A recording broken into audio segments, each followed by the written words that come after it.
too much. What's there left to say? Throw your stones the river. Like me it drifts away. I would watch you stare. I would watch you stare. Oh, but there's no one there. We can figure this out. Put your feet down.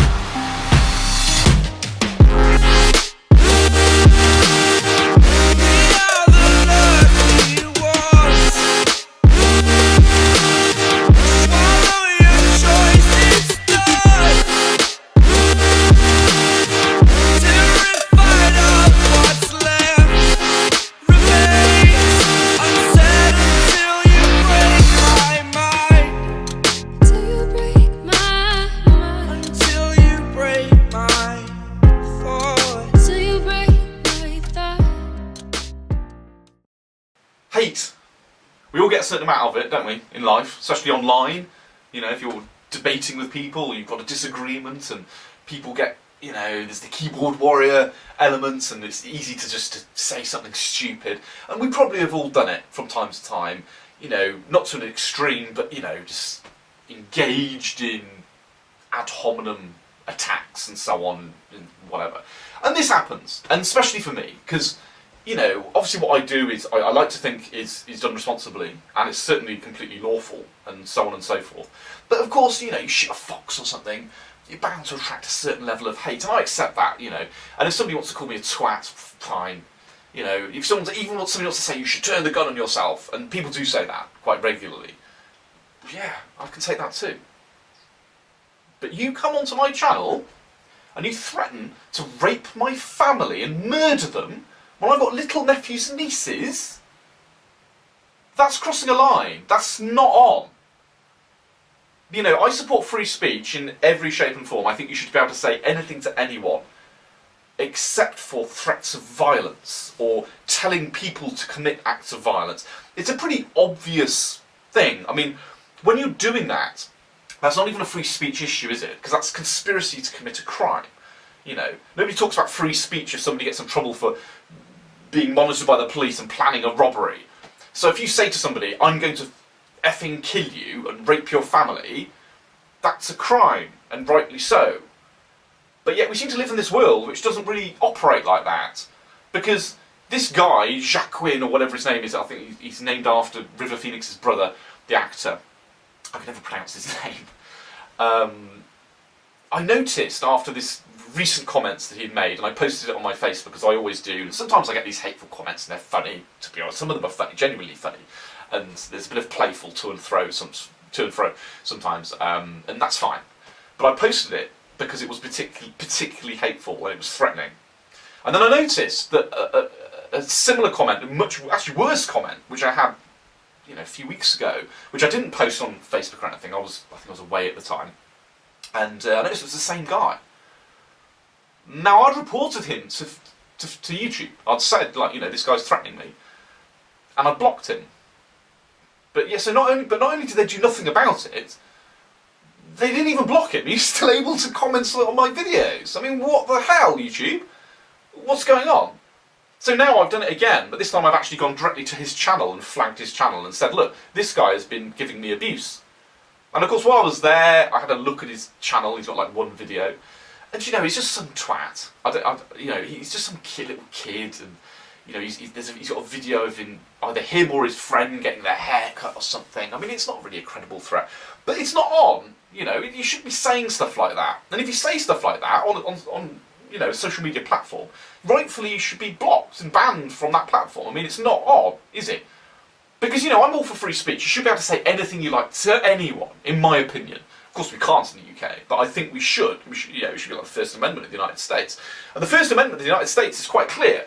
You can say whatever you like to anyone, even, you know, calling someone a twat or whatever. You could totally do that. But what you can't do is say to them, I'm going to effing kill you. I'm going to come around your house and murder you. I'm going to kill your family and rape them and whatever. That's not on, because that's conspiracy to commit a crime. I mean, that's going beyond free speech at that point. And there's a clear line there, a criminal line.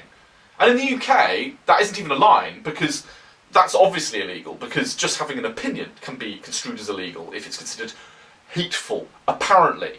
I don't support that. And with this guy, I've not reported him to the police, because he's just some kid or whatever. But there's no point reporting him to the police, because we live in a culture now where if you've got the right political opinions, you're expressing them, or you're sort of a protected class, like you're a woman or a Muslim, or, you know, especially a feminist woman or a Muslim or whatever, and someone says something just harshly critical, they'll get a knock on the door from the police. I mean, I don't think I'll be able to find the clip, but there's a case of a guy who just said something about how he'd got a problem with Islam, basically, on Facebook, and it wasn't an opinion I particularly agreed with, but he got a knock on the door and he got invited to the police station, not to be convicted or anything, but just for a chat, because apparently his views were considered to be dangerous, I suppose. And they actually recorded the interview, and the police are there saying, oh, you know, we're not the thought police, you know, we just wanted to chat. Yeah, you are the thought police. That's exactly what you are.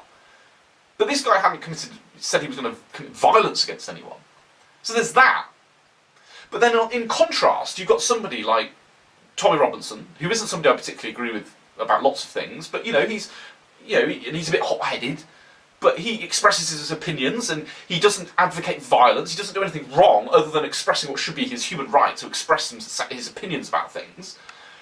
And there was a thing he did on Rebel Media this week in the UK, and he contacted Luton Police because he said this. There was a video of a guy saying, "I'm going to kill you." So he reports it to the police, and the police come round. They did actually come round. That surprised me in itself. But they came round, and they said, "Oh, we're going to do something about it." 24 hours later, the guy's still wandering the streets. So in the end, Tommy Robinson actually went to this guy's house and sort of confronted him. And it turned out this guy actually had got mental health issues. And with a chat with him, the guy was actually quite nice. He was just obviously a bit simple, he got some problems, and he'd been radicalised by some loony. But it seems to me in the UK that you know, if you've got the wrong political opinion, then, you know, just having an opinion is enough to get a knock at the door.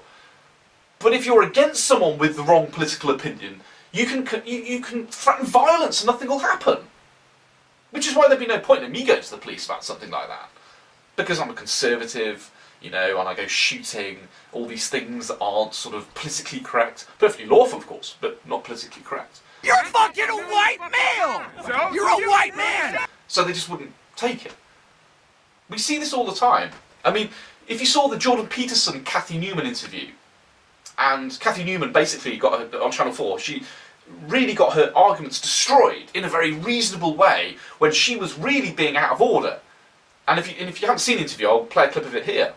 Your right to freedom of speech trump a trans person's right not to be offended?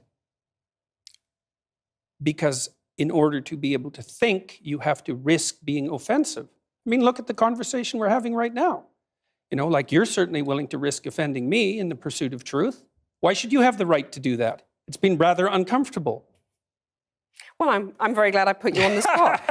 Well, I'm very glad that I have but you exercised get my my freedom of point. speech. You get my point. It's like you're doing what you should do, which is digging a bit to see what the hell's going on. So and do that is you- what you should do. But And you're you exercising think- your freedom of speech to certainly risk offending me. And that's fine. I think more power to you as far as I'm concerned. So you haven't sat there and I'm just trying to work that out. I mean, Ha, gotcha. you have got me. I'm trying to work about that through in time. my head. Yeah. It took a while. It did, yeah. But you can see through the entire interview, she's constantly misrepresenting him and being really out of order, and somehow Jordan Peterson kept his cool and just calmly, you know, basically destroyed her arguments. And of course, she rightfully got a bit of backlash on social media, on Twitter and so on and so forth. And then she construed it in the media, across the media, that she was the victim of abuse, that people were threatening her and she's getting the police involved, and I've no doubt the police probably got involved. But I look through this Twitter feed, and I look through all the comments on on YouTube as well, and everywhere else. And I saw lots of, I did see a lot of people, not a lot, but a few people calling her calling her a bitch or whatever, stupid stuff like that. But most people just criticising her. But yet she can deflect that. She can say, well, I'm a victim, and let's just not talk about the debate itself, because, obviously we don't want to talk about that, because, she lost. But she wants to sort of construe herself as a victim. And the police and so forth, and the media all take this seriously. But the thing is, Jordan Peterson undoubtedly will have got a lot of flack off people off her side, and he's just like, whatever. But no one's interested in that. What does this say about our society? Where are we headed at the moment? Where we have these useful idiots coming out of university, brainwashed, into this politically correct cultural narrative, told how to think, and told that people who don't think like they do don't deserve the same rights that they enjoy. Where there's a double standard with our actual police force. I'm 38 years old now, and it wasn't like this when I was young. When I was like 18, it wasn't like this. And I know some of you guys are about 18 now. What's the world going to be like when you're my age? Are you going to be able to express yourself? In another 20 years? I don't know. I don't know. I suppose by the time I'll be 58 then. I suppose I'll be sort of maybe laughed at as somebody who's he's just an old codger and whatever, and they won't listen to me. But this really has detrimental effects for democracy. How can you have a truly free democratic system when you can't express yourself, and where it's endorsed by the police force, not endorsed but not prosecuted by the police force if somebody is threatening you because you have the wrong opinions. So I don't know what to say really. I'll keep doing what I'm doing, but what I will say is, don't threaten my family, because if you do, and you come near me, you're going to regret it.